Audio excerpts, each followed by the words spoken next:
Challenges both reveal and further define our character. In the most trying circumstances, we find out who we are and who we can be. And in the realm of faith, we discover what we really believe. It certainly works this way for the biblical characters. When Jacob wrestles with a mysterious stranger in the night, perhaps an angel, perhaps God, perhaps some part of himself, he is completely transformed. He gets a new name, Israel, and immediately after this experience, he is able to reconcile with his brother Esau. When Ruth's husband dies and the only family she has, her mother-in-law Naomi, decides to return to Israel, she must make a decision whether to remain in Moab or to travel to this strange new land. And with this decision, she will determine not only the rest of her life, but a part of the lineage of Jesus. When the Israelites begin to fear for their lives because they seem to be running out of water, they complain bitterly to Moses, wondering if he has brought them out of Egypt just so that they may die. And Moses has to respond to this challenge in some way. When the angel Gabriel tells Mary that she will give birth to a holy child, she too must respond. And upon this response will depend not just the rest of her life, but the rest of human history. Challenges, especially great challenges, reveal our character, but also further define it. One thing that I found challenging in this time is the use of these new technologies like this. I've had my first Zoom meetings in this time. It's a new experience for me, preaching in an empty room to a very small camera. I would say something in the way of lament about old dogs and new tricks, but I have to confess I learned not that long ago that our own Jerry Harris, who will turn 106 this October, actually is ahead of me in technology and has been using an iPad much longer than me. So it's not just about age. Another thing I found challenging is not being able to be with people. In times of birth, times of death, and everywhere in between.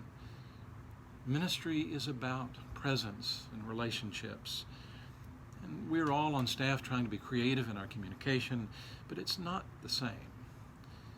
Not being with people is like not being able to eat or sleep. Human connection feeds our souls. But perhaps the greatest challenge for me is some of the weighty decisions that I have to be involved in. At some point, our state will begin to open up, perhaps, most likely in stages, very slowly. But each business, organization, or church will have to make its own decision. And of course, whatever decisions we make, each individual will make his or her own decisions. But any leader who does not feel the weight of decisions that affect other people's lives really doesn't belong in leadership. The good news is that there's been help for all of my challenges. Some of it is practical help.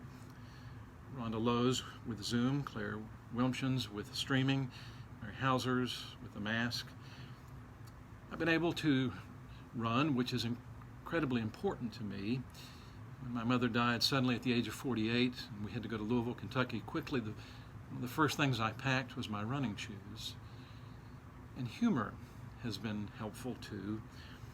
Listening to Tom Hanks on Wait, Wait, Don't Tell Me and laughing in my gut was cleansing.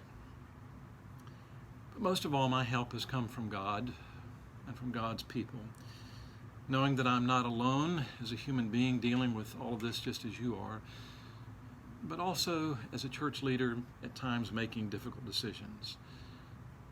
I'm surrounded by fellow believers in this church, those of you, all of you who have been so incredibly supportive of us in this time, and I have felt the nearness of God every single day.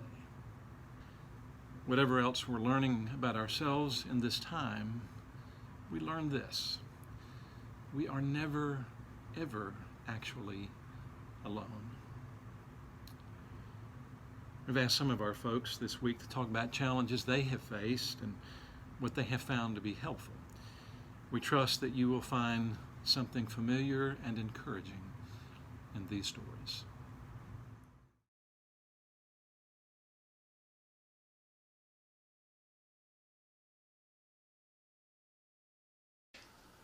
I found that this pandemic could be very challenging to both me and my buddy Fuzzball here. We're not a nursing home, but very much like one, because we all live in one big building. The dining room is closed now because of the pandemic, but the meals are served to our rooms 3 times a day. So one of the things that's been frustrating and challenging for me is getting groceries. And it's something that all of us do every week routinely. And suddenly the things that you want from the grocery store aren't there, or you have to plan a week in advance to be able to know when stores are going to have toilet paper and when you're going to be able to get the things that you're looking for. It's been difficult for me not to work. I've always enjoyed that. For those guys who don't know, I work in a prison, and I work in the Federal Bureau of Prisons, and currently I'm working in the prison in the bureau that has the biggest COVID outbreak of the entire bureau. So out of everyone in the nation. We tested 50 guys and got 50 positive results back. Just the shortcomings of my discipline and my relationship with God, and kind of feeling a lack of connection a lot of the time. What's been hard for me is not getting to see my church friends. Being physically away from our children and our grandchildren and our First Baptist family. Trying to get along with the same 5 people all day, every day, for 5 weeks.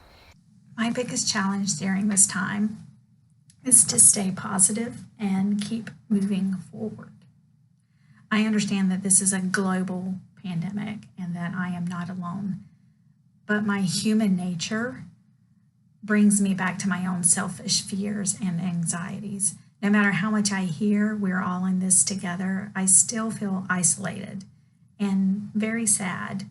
The lack of separation in different parts of my life. My office is now my kid's classroom, is the same place that I have church on Sunday mornings. And so trying to find some sense of balance between all those different parts of my life has been hard when they're all overlapping, because they're all happening at the same time in the same space now. Just not knowing how long it's going to last. I try to think of life as one big process, and a process that in which we learn more about ourselves all the time, and God works through that process. And so with coronavirus and quarantine, it's been no different. I've tried to approach it with a growth mindset. I can't wait till we can all be together. I know. But I'm gotten much closer to my friends when I see them, because we're all in the same boat. I can text them and video chat them, and that is really helping me a lot to see them and see their faces and see how they're doing. My husband Royce and my daughters Natalie and Claire are both my beacons and my buoys right now. And others, such as my family of faith at FBC, reach out with email and text and cards. Talking with people, with my family, or my friends about how I'm feeling as well is also very important. We have shared videos and pictures, read books to our grandchildren, and even had a Zoom session with my extended family from all around the country. Boy, was that a lot of fun. It was just like Thanksgiving. Everybody talked at the same time. The bond between my son Tom and I has grown even closer. He calls once a week to take my grocery order, and he brings it here. I meet him at the front door of the village because he can't come in and I can't come out. A friend from my Sunday school class gave me a call and said, "Hey, I'm in your driveway and I've got an extra dozen eggs and I wondered if you could use them." And so she brought them up and she put them on my porch, and we stood there and caught up for a few minutes from a safe 6-foot distance. And it was so sweet of her. It was a little thing, but it reminded me that we're all in this together, and the way that we're going to get through this is by depending on one another. Getting something in the mailbox right now is truly a gift. Certainly knowing that everybody is going through this to some extent, and just trying to think of it as a global issue is definitely helpful. As I take a step back more and more every day, I think I'm seeing the bigger picture. I found that having a moment of solitude really helps to just clear your mind. And with that solitude comes a time that I can just talk to God. I make puzzle packets right now as part of my job, giving the guys something to do that take their mind off of things. That's kind of one of the fun things to be able to tackle right now, is just kind of keep my faith so that they keep theirs. And a close friend and I have been reading the Bible almost every day. Guess what? The book of Job. Who knew? Some days are better than others. On the good days, I smile. On the not so good days, I shed tears. But I've learned that it's okay to not be okay. And that I have people who love and care for me who will keep me afloat, even if I can't always tell it. And so our Sunday school class has been talking off and on for honestly the last couple of years of how to incorporate the concept of having a Sabbath into our lives when they're so busy. And now it's become maybe even more important than ever. And so now I can try to focus on one thing that I need to do at a given time, just like I would on the Sabbath. And so, for example, in the evenings, I will very intentionally stop working, spend time cooking dinner and having dinner with my family. Before bed, Luke and I will spend time reading together. And then on Sunday mornings, we can very intentionally still have Sunday school and worship together as a family through the live stream. Our faith has certainly taught us that we are never alone. God is always with us, sustaining us, and our faith community continually reminds us of this truth. I put on my helmet, hop on my bike, and go for a bike ride around the neighborhood for 30-40 minutes. And during that time, I find that it's very peaceful and quiet when I can just admire nature and enjoy the time to refocus my mind on God. My faith has grown stronger in knowing that even through challenges I've had in life, this is going to bring us even stronger together. And when we get back together in church, I believe it's going to be different. God bless you all. May you find that your faith in Christ is solid as a rock. I invite you to pray with me. Gracious and loving God, we know that you care for us in all circumstances of life. Even when we feel like we are alone, you are as near to us as the beating of our own hearts. You embrace us in your arms of love. You are like a mother owl sheltering a babe under her wings.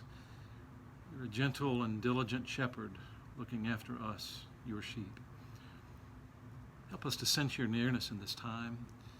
Guide us to learn what we need to about ourselves, to go gently with our frailties, our weaknesses, to notice our strengths, and to realize, as we see the best coming out in many ways in this time, that this is who we really are. And on the other side of this period of struggle for the world, help us not just to have endured, but to have learned things that help us to live in a different way, that we might be closer to you in our daily walk, and that we might feel a stronger connection to each other, continuing to share the kind of compassion we have shared in this time. We offer our prayer in the name of the Christ, who invites all who are weary and carrying heavy burdens to draw near to him and find rest. Amen.